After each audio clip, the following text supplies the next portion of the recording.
দুর্নীতির বিরুদ্ধে ফালাকাটায় প্রতিবাদ কোথায়? জটেশ্বর থেকে জিপিপি MGSY রোড পর্যন্ত রাস্তা হবে তো, নাকি 557 কোটি 83 লক্ষ টাকা আত্মসাৎ হবে? পশ্চিমবঙ্গ রাজ্য সরকারের পরিবর্তন হয়েছে। জটেশ্বর থেকে দেওগাঁও এলাকার মানুষ ভাবছে এখন হয়তো তাদের যাতায়াতের রাস্তাও পরিবর্তন হবে। তৈরি হবে বিজ্ঞান ভিত্তিক পদ্ধতি অবলম্বন করে সরকারি নির্দেশিকা মতো পিচের পাকা রাস্তা। দক্ষিণবঙ্গের বর্তমান সরকারি কাজ থেকে সাধারণ মানুষ খুবই খুশি। ফালাকাটাবাসীও সেই খুশি উপভোগ করছে এত দূর থেকেই। কিন্তু জটেশ্বর থেকে দেওগাঁও যাওয়ার রাস্তা দেখলেই তারা কিন্তু চিন্তায় পড়ে যান, কারণ ফালাকাটে যে দুর্নীতি হয়েছে সেই দুর্নীতির বিরুদ্ধে কোনো পদক্ষেপ নিতে দেখা যাচ্ছে না প্রশাসনের পক্ষ থেকে। 2025 সালে মার্চ মাসের 8 তারিখে প্রধানমন্ত্রী গ্রামীণ সড়ক যোজনার কাজ শুরু হয়েছিল। সেই কাজের সমাপ্তির তারিখ ছিল 2026 সালের মার্চ মাসের 7 তারিখ।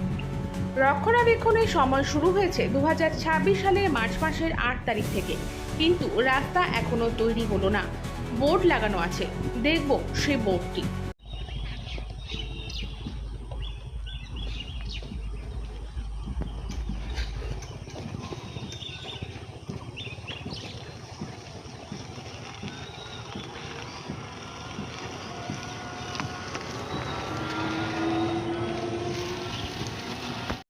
রাস্তার সময়সীমা শেষ হয়ে গেছে, তবু কাজ শেষ হয়নি।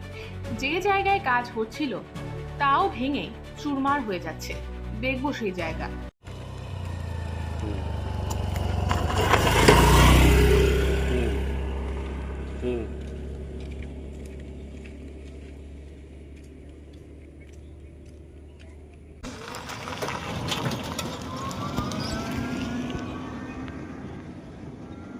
এখানে আছে জলের পাইপ আছে, কালকে যখন জলের পাইপটা লিক হবে তখন জলটা কোথায় পাবে?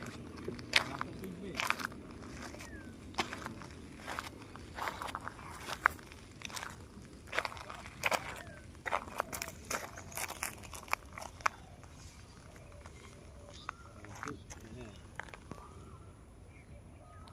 তাহলে তুমি রাস্তার সামান্য কিছু অংশ বানানো হলেও বেশিরভাগ অংশই পিচের কাজ শুরু হয়নি, দেখব সেই রাস্তাটি।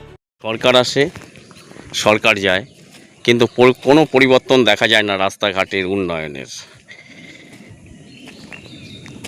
তৃণমূল কংগ্রেসের আমলে যে রাস্তা তৈরি করা হচ্ছিল প্রধানমন্ত্রী গ্রামীণ সড়ক যোজনার থেকে, সেখানে দেখা যাচ্ছে রাস্তা দীর্ঘদিন হয়ে যাচ্ছে, রাস্তা যে ফেলে দিয়ে চলে যাচ্ছে। এই যে রাস্তা, এই রাস্তা তৈরি হওয়ার আগে রাস্তা ভেঙে যাচ্ছে। আমরা বিভিন্ন জায়গায় দেখতে পাচ্ছি, এখানেও দেখা যাচ্ছে। এই সাইড এখন পর্যন্ত কোনো রকম কাজ করা হয়নি, তা সত্ত্বেও দেখা যাচ্ছে রাস্তা তৈরি হওয়ার আগে রাস্তা ভেঙে যাচ্ছে।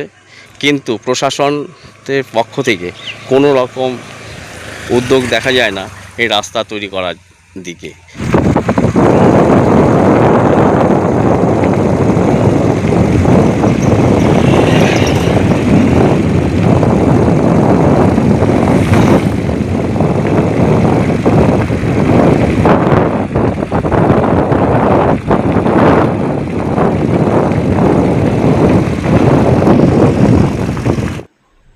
প্রশ্ন উঠছে, ঠিকাদার জটেশ্বর বিল্ডার্স এর মালিক তাহলে কি 557 কোটি 83 লক্ষ টাকা এবং 35 লক্ষ 10,000 টাকা পুরোটাই আত্মসাৎ করে নেবে?